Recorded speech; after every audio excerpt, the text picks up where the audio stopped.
Welcome to the news at 6. Next month, voters in Nampa will head to the polls to make a $210 million decision. The future of two Nampa schools will be up to voters to decide. A bond on Nampa's ballot would replace Nampa High School and Centennial Elementary.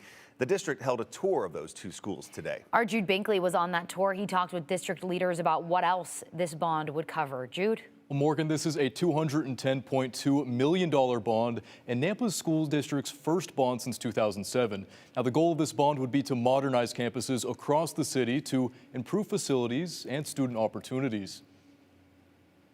And there was a lot of work put into a facilities master plan, and it came up the idea that we need to do some things to increase the educational opportunities for some of our kids. In addition to replacing Nampa High and Centennial Elementary, the bond would allow the district to build a new career and technical center, upgrade Skyview and Columbia High schools, and refurbish West Middle and Central Elementary.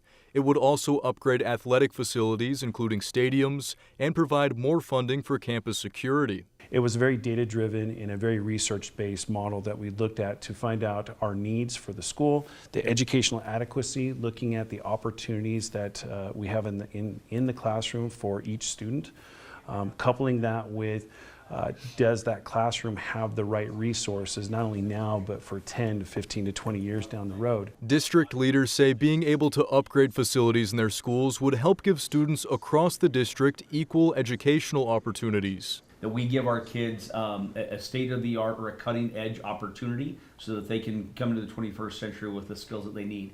Some of our buildings right now structurally pose some challenges for our teachers to be able to offer those opportunities when it gets down to number of kids in a small classroom, student safety being a big scenario for us as well. If the bond is passed, Nampa High School could move to a 60-acre spot near Midway and Roosevelt that the district already bought.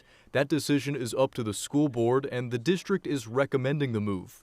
That's a really, really big thing that's going to impact our student body and impact our entire community from just a pride point. We hope that it will bring in additional business. When you're looking at people and want to move in, they look at facilities, they look at what schools are, and they determine what to do for their family based off that. And we think that that will be a huge, huge boost. The average age of buildings in the Nampa School District is 42 years old. Or really, really old.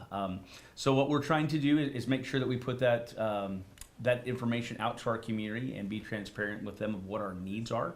And the community will be able to decide whether to approve the bond on March 14th. A 2/3 majority is required for it to pass. We've done as much as we can to, again, get that out to our community so that they know what we're asking and why. And then we just hope that everybody gets out and votes on the 14th so that we have that data. We have that empirical picture of where our community sits with that. Now, if the bond passes next month, district leaders say they'll immediately start working with architects and developers. Some of the projects would start over the summer, while others, like the school replacements, would of course take several years. This bond would be paid for by a property tax in Nampa. It would be about a $25 increase per $100,000 of property value. Now, we'll have Nampa School District's master facilities plan and their tax rate calculator linked in our story online. And you can also find more information in the bond at our voter guide at ktvb.com. And now next month, we'll see if the voters agree with the district's need for this big project. Jude, thank you.